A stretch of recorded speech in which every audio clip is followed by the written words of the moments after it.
Indeed. Welcome to another episode of Combat Radio. We're expecting Robby Krieger of The Doors any minute, the man who played our Super Bowl party co-hosted by the San Diego Charger cheerleaders. Turn that fucking thing off for a minute. That's exactly what I was doing. Yeah, please. But to go around the room to start is our good friend Donut Kazarnoff, or Kazam as he's known on Combat Radio, of the Grammy-nominated 900-pound gorilla. How are you? Hey! I'm doing fine. Good to be here with you guys again for another round. Nice to have you here. Mark Ryan, who's the big robot, Bumblebee in the Transformer films, Robin Hood, etc., is back from a vacation. Nice to be back as well, let me tell you. It's nice great to have you back. You much survived. Well, as much as I love London and as much as I love England, I've got to tell you, because of the whole Olympic Games thing, London is absolutely insane at the moment. I mean, it is just like a collective... People have bought into a collective social insanity. It's just crazy. And it's very, very There's expensive. a rumor going around that you guys aren't prepared for it yet. Is that true? What, for the games? Yeah. I have no idea how they're going to handle it. They can't handle the traffic that they've got now. They can't handle the people that are using the tubes now. I mean, the roads are clogged. The arteries of London are clogged anyway. God alone only knows what happens. Anyway, good luck to them. I hope it brings in a lot of money because they need it. Britain is bouncing along the bottom of it. Apparently they've gone back into recession. So, you know, I feel sorry for them, but it's tough there. It's tough. Well, someone who knows a thing or two about a recession is our good friend Jacob the Bagel Goldstein, who's That's also right. with us. My comedy's in recession right now. In order to be in a recession, you have to at one point have been What doing about your well. hair? Is your hair in receding? My hair, I don't even want to talk about Let's that. not even. There's a reason he's got. But he's the only guy I've ever seen wear a headset over the fedora. But you're making it work, Bagel. it's. I was gonna say I was at the gym and I saw the 900-pound gorilla there. You should weigh him. He's only 899 pounds. And he'll be at he's- the Lovitz Club at Universal tonight at 10 o'clock, everyone. So you can get more of that for the mere ticket price of... Free. It's free to get it. Oh, of course. You can't sell comedy And like that. go see the ghost. And go see the Ghost at the Lovitz Club. Yeah, we'll also have General Zod with us a little later. And Awesome. our good friend Tyson Sainer, and a quick hello to a lot of our listeners on Twitter land, I guess, who are following us. And Krieger will be joining us and shoot us your questions, and then fucking let the craziness begin. So we just wrapped up a show with Derek Forbes, famed bass player extraordinaire, who's a guest here at times and did that great show at Universal last June for the City of Hope with us. We were talking some interesting stuff. And I can't remember any. Well, we talked about how the guy from Wasp, we thought he was dead, but he actually survived. We were talking about some M theory. You mentioned Kurt Vonnegut, which totally threw me for a loop because I didn't follow his work. Ryan was talking about ancient aliens and weird sort of SAS interrogation techniques and how they may have used that song written by Bruce Springsteen to interrogate political prisoners. What Bruce Springsteen song are we talking? It's not a song he sings; it's a song he wrote. Blinded by the douche. And the Don't put it in my head. Don't put it in my head. Don't do that to me. Don't. Blinded by the douche. There you go. Yeah, that's the one. That's exactly what I was thinking of. Yeah. So if you missed that show, you can get that show here at the LA Talk Radio archives. It's well worth checking out. And you can join the Forbes Facebook, you can join the Combat Facebook, and get some insight and some interesting news. What are you doing? What? I'm getting rid of that butterscotch candy in my mouth. Yeah, we on a more important note, we were talking about how we survived a Kiss show at Dodger Stadium on Halloween, and how I'm not a Kiss fan. Are you a Kiss fan? Oh, I was when I was younger. Did you wear the makeup and stuff? Oh, absolutely. Yeah. And I've Did done... you like them in the disco years? No. Yeah. But, you know, I can understand the appeal of the song. I'm actually contemplating taking Gene Simmons and Paul Stanley and the rest of them to court for psychological damage. Which damage of what? My psyche, my outlook on life and on women in general. I'm very damaged, and I think Gene Simmons should pay. It's true. You know, Really? we're out here in the valley, right next door to Chatsworth, and it's like we're porno capital of the world. You know. Absolutely. And it's Downfall. not good for you because I went on a date the other night and my expectations were way off. You know. I showed up to the door. I said, "Hi, my name's Jacob." Can I just tell you, when you go out on a date, all of our expectations are way off. That it even fucking happened. Let me just finish it. Be merciful. Come on. All right. I go, "Hi, my name's Jacob." Was this cranking in your car when you picked her up? No, I didn't have a car. Rode on a bicycle. Pee Wee Herman at his finest. And I said, "My name's Jacob. I brought a pizza." You know what? Props to you for even at least bringing dinner. That's more than we expected out of you, baby. And that's what they do in the pornos. You know? Or Yeah. I came to fix your pipe.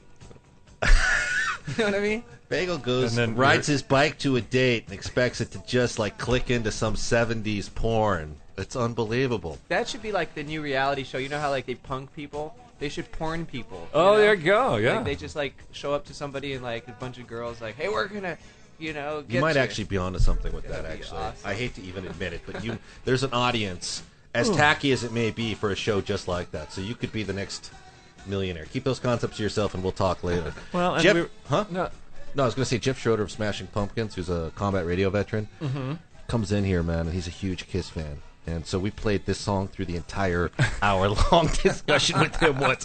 We just kept playing it again and again and again. And he couldn't get enough of it. He felt sorry for our audience, actually. He was candid enough to say that. But he was like, crank that, crank it up. Crank that shit. I just have to say that taurine and ginseng Monster Energy drink actually tasted okay. Do you think there's something wrong with me? Do you think I might be sick it's popular. or ill? I don't drink it, but it's popular. You wanted to make a Carotene. point, Kazam?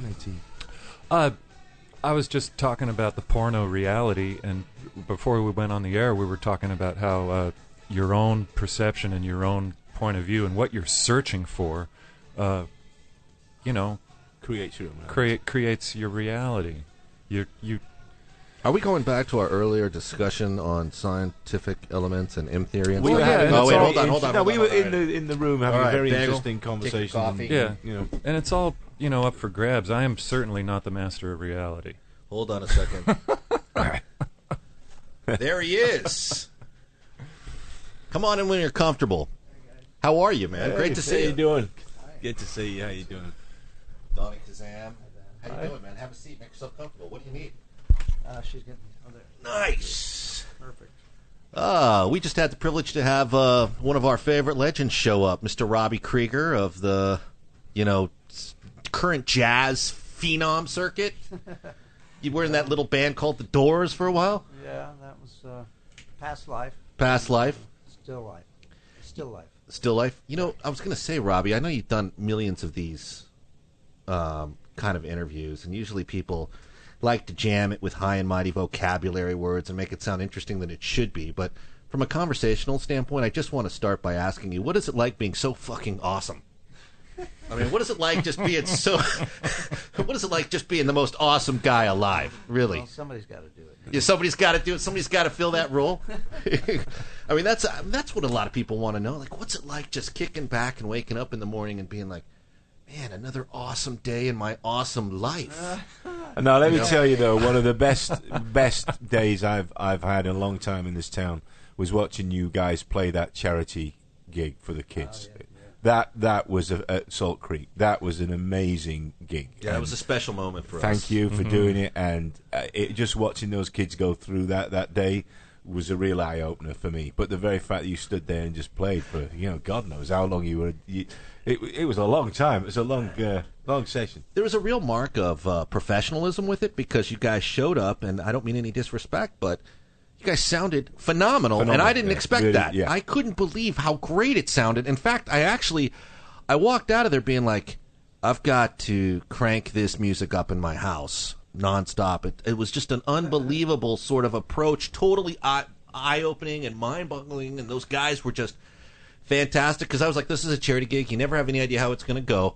But it was just like a bunch of specialists walked in and say, hey, watch this. Look at the ceiling because we're about to rip it off this fucking place. That was great. And I mean, I agree. It sounded phenomenal for a start, which I was going... Are you guys talking about the St. Jude's? No. No, We're talking the about one- the one Salt we Creek, did in the- Valencia, the one we did for the Children's Hospital. The Valencia. Oh, gotcha. Yeah, That was just one major professional event in a string of professional events to save the world that you do, Robby. Yeah, I mean, we do a lot of them. And in fact, we're doing another one for St. Jude's this summer, August 20th, if anybody's interested. What do we have to do to be there? You have to go to the website, Robby Krieger, Scott Medlock, and save the date. And it's for St. Jude's, August 20th in Moore Park, California. Can we cover it? Can Combat Radio cover it for the people?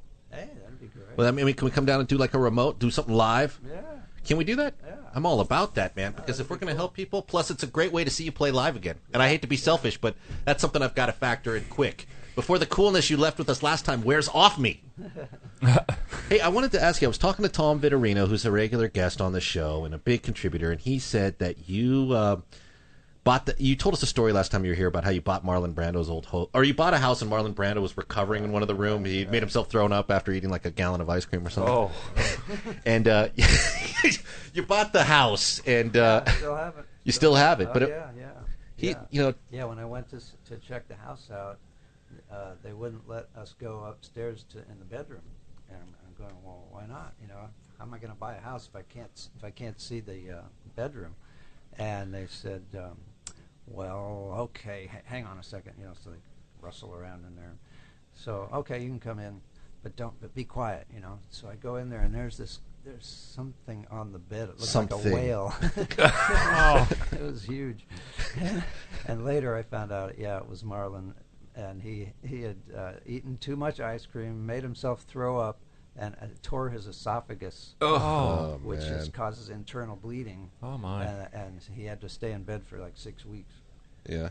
Wow. Did he live next door to Nicholson, Jack Nicholson? Yeah, that's right. Is that the same place? No, it's a different place. Now, this was his girlfriend's house. His girlfriend was called Anita Liu.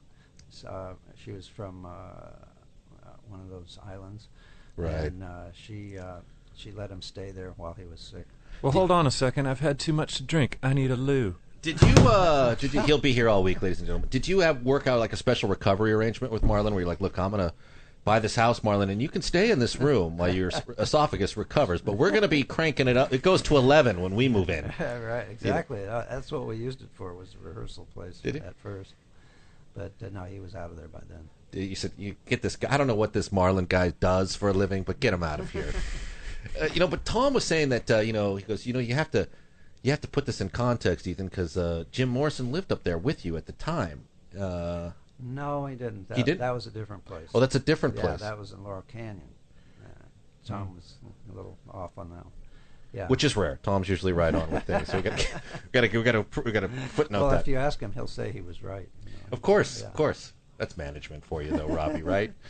Hey, can I interrupt and segue right to? Well, now that you've done it, yes, you can. Okay, who are those guys in your band? Yeah, who are they? Ethan was commenting on how great they are, and I love that guy on the Hammond. That's Tommy Mars. Yeah. He's amazing. Yeah, a couple of them are from Frank Zappa's band, Tommy Mars and Arthur Barrow, who was the bass player. And Arthur was Frank's clone meister, they called him. He would rehearse the band and get all the stuff right, and then Frank would come in after a couple hours and then change everything. I couldn't believe, those guys when they started playing. Yeah, we've been playing together for a couple of years. That wasn't just a throw together. Is that a C3, Hammond C3? That should have been a B3. A B3. Yeah. I was talking to some of them before the gig, and they were all very nice and very relaxed, and they were like, "This is going to be great." And I was like, "Okay, we'll see how it goes." And man, it was just, I have never seen so many people react to something they would not probably normally embrace from a music format standpoint, going like, "This is awesome." Yeah, and I wasn't expecting the jazz ethos where you do the head and then everybody jam, and then you'd come back to the head and then finish it and then introduce the next song, and it's like, whoa, these people are all like buying into the jazz way. And I was like, this is cool. Yeah, for an audience that wasn't really quite expecting that, I think it went over pretty well. It was interesting because it was a young crowd. For a large part of it was a young crowd, and they were looking at this going, this is not something I would normally embrace, but man, I'm going out there and I'm downloading all this stuff right now. Yeah. Well, and the shocking thing is, I think half these bands today can't actually play the instruments. There you were live, actually playing it live in front of people, which was like, whoa! And I think nowadays you listen to so much crap, and you listen to these manufactured boy bands, and not only can they not play, they can't sing, they can't really do it. Not mentioning no names, but to see you actually playing it live. Yeah, the melodies together, saxophone and guitar together doing the melodies was really cool. Well, you guys can see it again next week. We're playing at the Good Hurt Club in Venice. We're all about it. We're all about it. We'll all be there. Yeah. We're going to crash that one. Your sax guy was saying... Larry Klimas. Larry Klimas. He's great. He had worked with War, I think, and Neil Diamond. And he does Neil Diamond now. And in fact, they're going out for a couple of months this summer on Neil Diamond tour. Did you call Neil up and say, Neil, what are you doing? Yeah, what are you doing, my sax player? What are you doing with my sax? Yeah, Neil is great, man. He treats his guys so good. You know, he's got a huge band, and man, they're first class all the way. I like that. That's one of the best gigs you can get. You know. Oh yeah. Hot August Night. There's a great. Remember that album, Hot August Night, where he played fantastic live gig, and the opening to the whole show is just the way that they build up with the orchestra and everything. Fantastic. If you've never listened to that album, it's one of the best live performance albums ever recorded. Hot August Night. Do you have a CD of your stuff, Robbie? We've been playing it. I do. Can I crank it? Where is it? Sit down in the car. You know what? Shit, I forgot to. Why don't you give Donnie your car keys? We'll get the valet go in. The guy has it. The guy has it. Ask the valet. Where's the CD? It's in the back seat in a box. There's a bunch of them. Bring a couple. I mean, are you comfortable with that? Yeah. Sure. Should I just bring the box? Because I don't know what I'm looking for. No, there's only one box. It's on that. It's right behind the driver's seat in a long box about that big. Just grab 3 or 4 of them. Bring them up. And they're all your band. They're my band. Yeah. Okay, so it doesn't matter what I grab. Right. Okay. All right. I'll be right back. All right. All right, there you go. I'll be back. See? No, you know what? But what I was alluding to when we were talking to some of your players before the gig was how much of you guys must get along great because all the personalities seemed really. Yeah, I mean, we do. I mean, you know, we're old, so you know, it's not like. What are you like, 35, 36 now? 49. So you guys just get along. I mean, because it seems like that was a major factor. Like all these guys, Yeah. I kept saying to Mark, I'm like, these guys are some of the coolest guys I've met in this business. Yeah, I never, you know, I met Arthur Barrow back in the 70s when he first came from Texas. He was at North Texas State, you know, big music school, and he loved Frank Zappa, right? So he came out to L.A. with the express purpose of trying to get in Zappa's band, which he did. Wow. Within like 2 years of being here. You know what? That's an impressive story in itself. I love that kind of tenacity. Yeah, and I mean, he's an amazing musician, you know, and became the leader of the band, basically. Did you know Frank Zappa? I did. What was your opinion of him? Was he easy to be around, or not especially? You know, he's a little, eccentric. a little full of himself. No, I shouldn't say that. He had a big personality. Let me put it that way. He was like he knew what he wanted, and he, you know, it was going to be his way or the highway. You know, but I never played in his band or anything. But I did jam with his band. A lot of the guys in his band. Yeah. He had a house up in Laurel Canyon, and we used to go over there all the time and fool around with you know, Jimmy Carl Black and Don Preston, the guys in the first Mothers band. Right. Yeah. You know, he had many versions of Frank Zappa after that. And the greatest thing about Frank was that he would get the really top musicians. You know, he was like a real stickler for that. Did he come after you at all? No. No. You know, I was in a band, and you know, he knew I wasn't going to give that up. But he, you know, I just did a tour. This Jimi Hendrix tour is called Experience Hendrix. Yeah. And Dweezil was on the tour, and so I kind of picked his brain about Frank and, you know, how he grew up and stuff, and it's a pretty amazing story, man. Frank, at the age of 8 or 9, I think, was writing classical music and sending it to these composers over in England and stuff, and trying to get them to play it and all this stuff. Yeah, that's impressive. And he was self-taught. He went to the library. There was no music being taught in school for classical, and he taught himself to compose in the library. Really? Is that amazing? That is amazing. At the age of 9 or 10. Yeah, that's impressive. Bit I mean, of that's like the Mozart kind of going thing. on. Yeah, I was going to say Yeah. that's the kind of stuff Mozart exactly. would pull. No, he was a genius, really was. They come out of darkness, sometimes with thunder, sometimes with lightning. Their presence means death. The prison master was afraid of him. The guards were afraid of him. The town was afraid of him.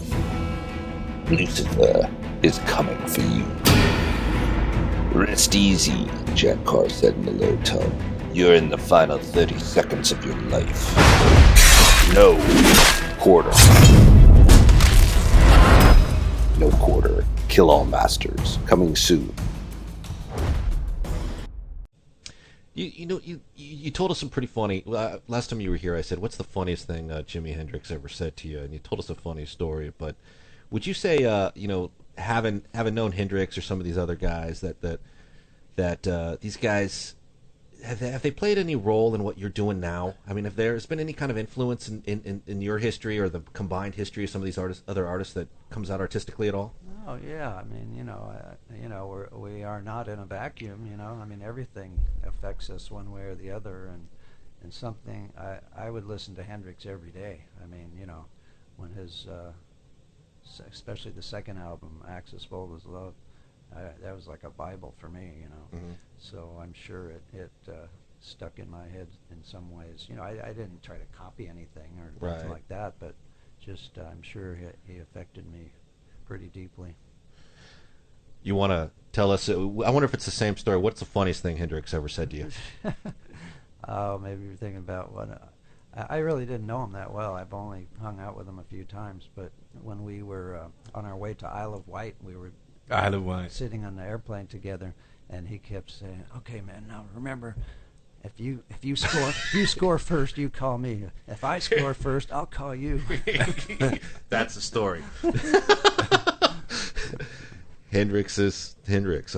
It's sad because I don't know if all the work and a lot of it's been done on your history. I don't know if a lot of it does any justice to the real personalities involved in the mix. It's like a lot of times, and there's like this big biopic on him that they're promoting right now on Ovation, and I haven't even bothered to watch it because I just don't think it gets across what people are really about so many times. No, I know. It's, people they love the image, and it's the press image that mostly people know. And, when I met Jimi, he was just like the most laid-back, coolest guy. He was like not full of himself at all. Yeah. And just he didn't. Very nice guy. Yeah. In fact, my wife's good friend Peggy used to go out with Jimi, and she just said he was the greatest, and the biggest.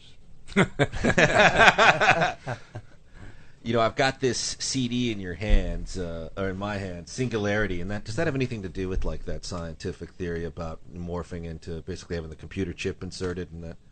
Huh? I haven't heard that one. No, what's that? Well, who's the scientist? What is it, Ray Kurzweil? I don't know. Who actually did the Kurzweil keyboard, says that his theory of singularity is when you start using, instead of medication, some computer chips basically get inserted to execute certain functions. So I saw this because he calls it the singularity, and I thought, I didn't know. Well, but they're now talking about, as we were talking about the other day, biomolecular computers. It won't be a chip; it'll be a compound that is injected into your system that basically has been programmed to either attack diabetes or cancer or any of these things. They're working on that right now. I know people that are working on that right now. Wow. And the idea is it will go in literally at the molecular level. Yeah, like nano stuff. Nano, but it will be a chemical, biological robot, if you like, programmed to switch off the actual, basically at the molecular level. that is all above my pay grade. Robbie, do you grasp what he's saying there? Did you Yeah, of course you he look does. like you look like you were that was registering. That's a with you. difficult task because diabetes is such a Diabetes cyclical. is a tough one to break. It's a cyclical, They're working vicious on it cycle. right Of course, now. I'm sure Huh. when it Yeah. turns that something Pass off, it in then it's Pasadena. other I can problems say are no going to more. happen. Exactly. It'll be worse. It's a business, man. Yeah. But isn't this a painting that you did? It is. Yeah. I remember you saying that. Yeah, well, the singularity is actually what you get when a Big Bang explodes. It was the Big Bang. It was a singularity, they call it, because it's like something comes from nothing. So An event. So it's like basically a black hole. Mm-hmm. yeah, because you got songs on here. Coffin Dodger has always been my favorite title, which you said actually refers to you. but you got Event Horizon intro. I think you played Event Horizon in Valencia. We did, yeah. Which My friend Arthur Barrow, who wrote most of this stuff with me on the album, he came up with that Coffin Dodger thing. He says, "Man, you're a Coffin Dodger, And Jim and Jimmy and all these guys are dead, and you keep dodging those. It's like you see these coffins coming down a river, and you're bobbing and weaving and trying." Is he British by any stretch of the imagination? That's a very British saying, No, Coffin but Dodger. he has got that British humor. He's from Texas. There you go, yeah. Tiptoe through what the would you like graveyard. what would you like our audience to hear first? Well, how about that one? Event Coffin Horizon? Dodger. Yeah, Coffin Dodger. let's go right to that. Everyone hang tight. We're going to rock out to little Robby Krieger. Is this live?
All right, there you go. That's Coffin Dodger, which is got to be one of the best titles of any song ever. But we were talking a little bit about Robby's interest in astronomy, because the CD is called Singularity, and that's before I let Mark Ryan get into some sort of Discovery Channel breakdown of the facts. It's basically covers what happens in a Big Bang, right? Right. The Big Bang apparently, came from, there was nothing, and then all of a sudden there was a Big Bang, and then the whole universe kind of exploded into what it is today, and it's still expanding. The universe is still expanding faster and faster every year. Yeah. So, people used to think, oh, well, it'll expand, then it'll come back, and then it'll blow up again. But they seem to think now it'll just keep going forever. One of the things we were talking about earlier was the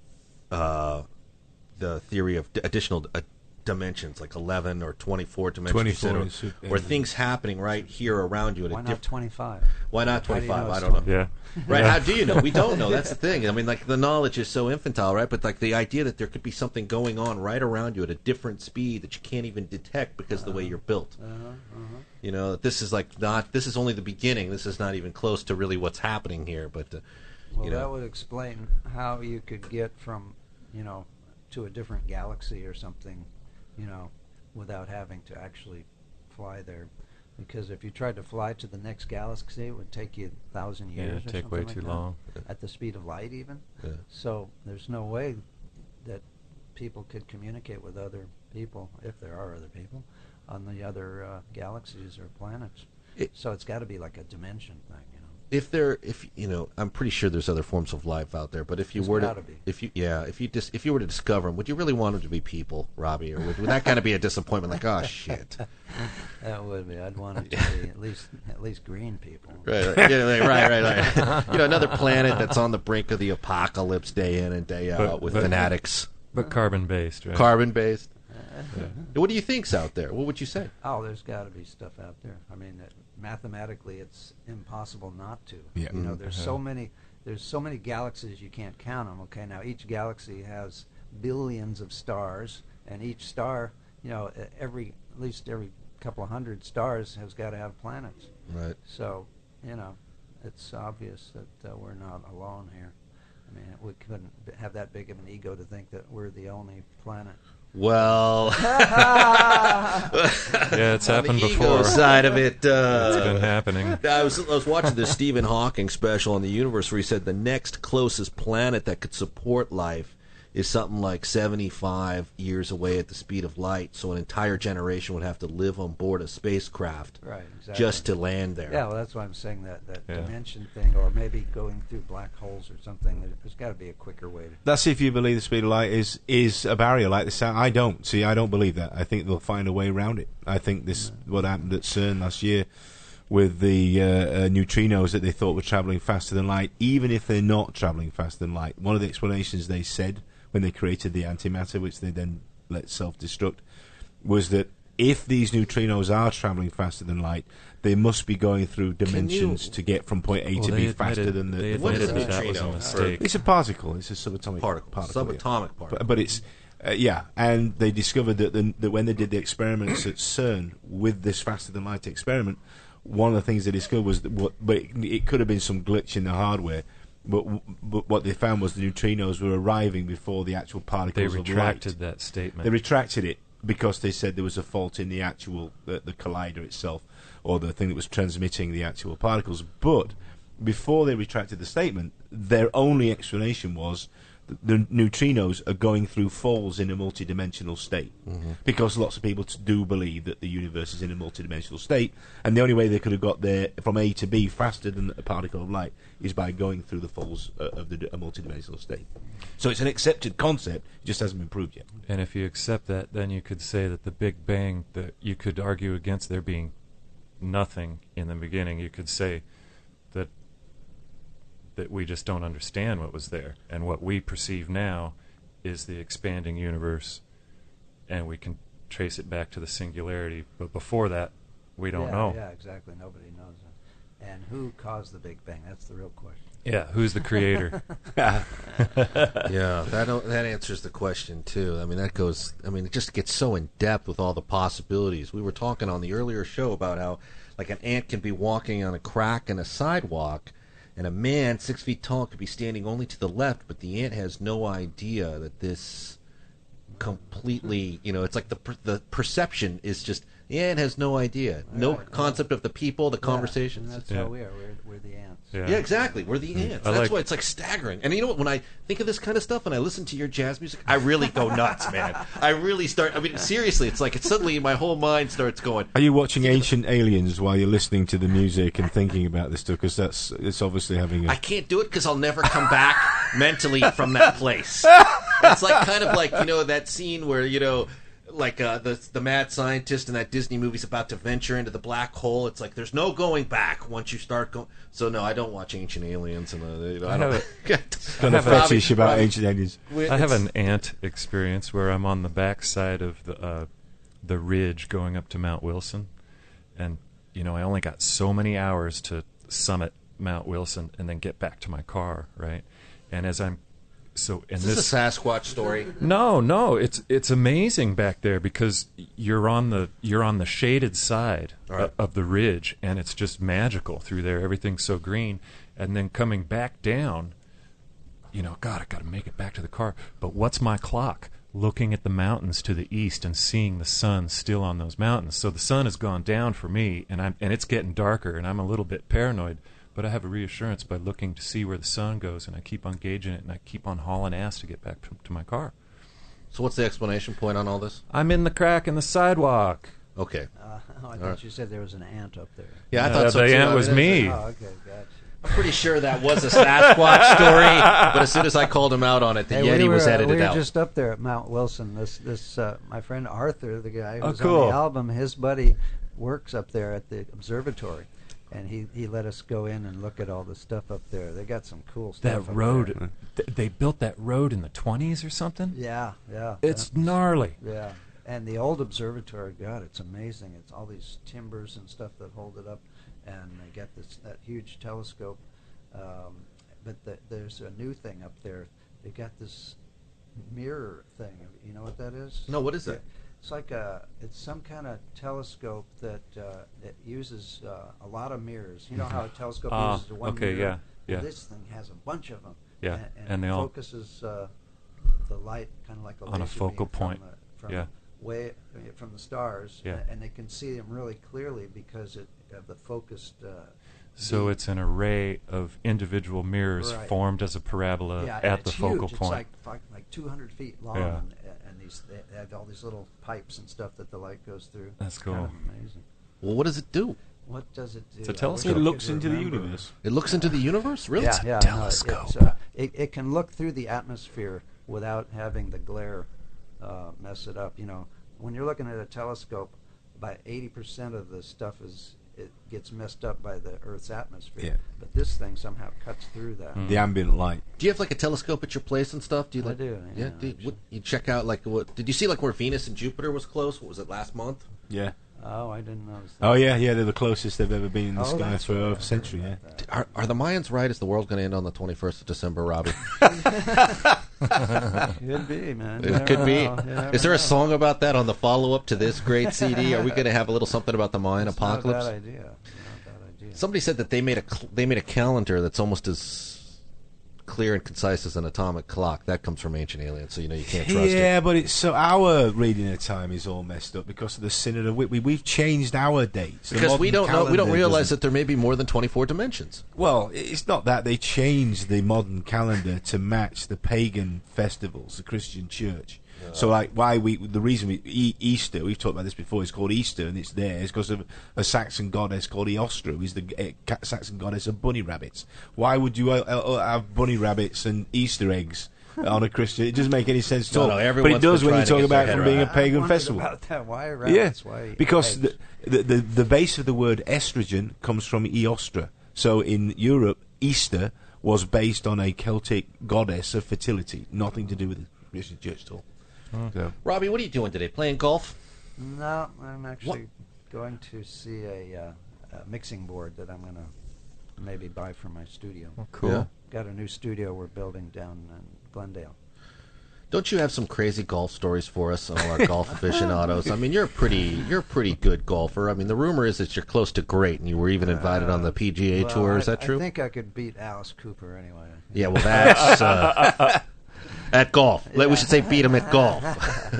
Now, we used to play, actually, Alice and I, this was like way back in the 70s, before he was, even very, very popular.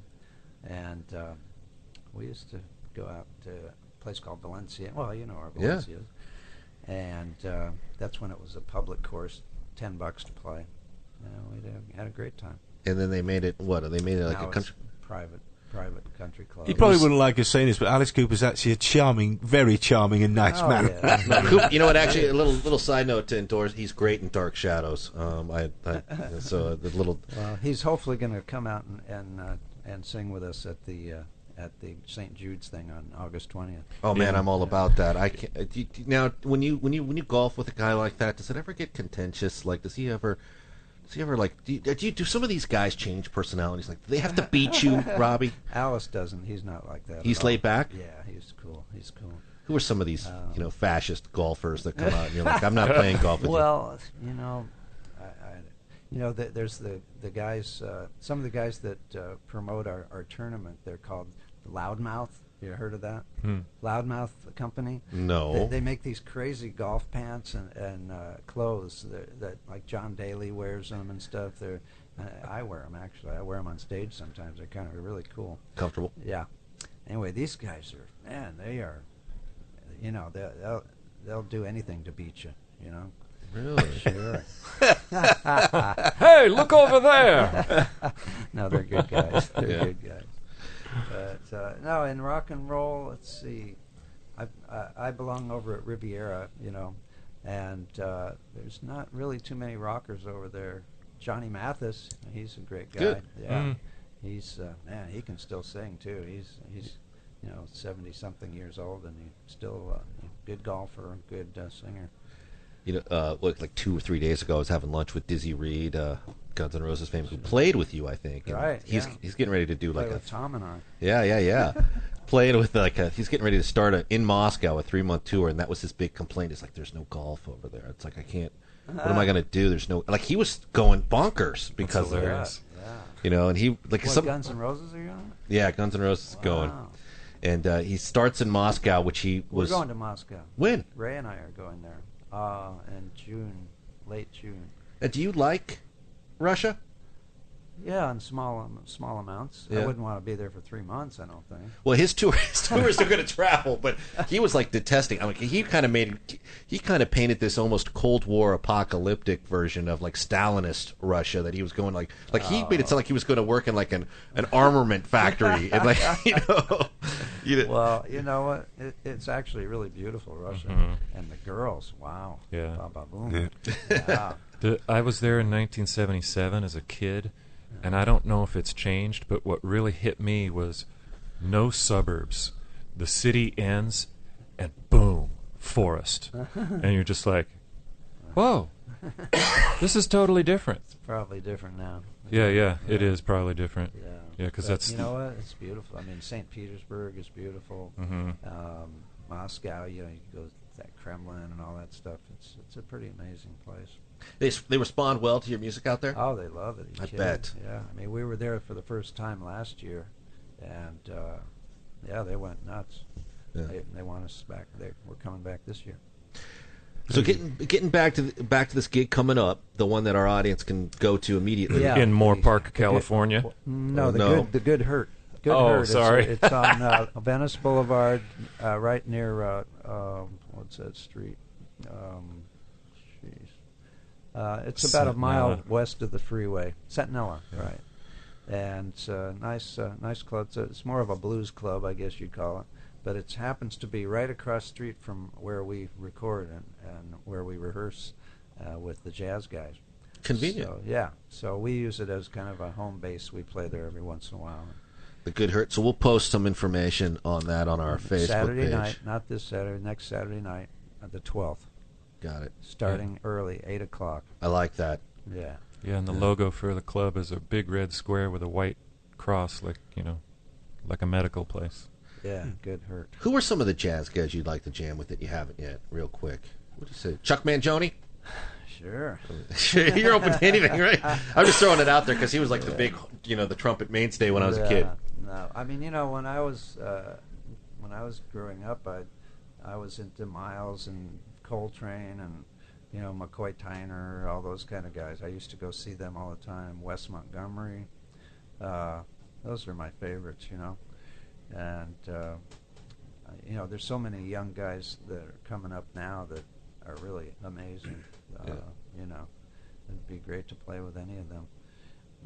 I'm more of a rocker than a jazzer, but I love to play jazz, and these guys that I'm playing with, they're amazing musicians, and it's just great to play with them. It was it was so impressive. It was the drummer, by the way, is Tom Breckline, and he used to play with he played with Chick Corea, Robin Ford, guys like that. Yeah. I got a question via Twitter for you that said that Frank Zappa resurrected one of Hendrix's old guitars in the 70s and put it back together. Does that sound like the crazy shit Frank Zappa would do? It does, doesn't it? It does. It does sound like something he would do. Which one was that? Does it say? Let me see here. Let me go back to it. I'm getting bombarded with a bunch of questions, but most of these, quite frankly, Robbie, you don't want any piece of. I have an interesting question. Go for it. As far as copyright and these legalities of people going, "Hey, you stole my deal." How do you feel about that famous What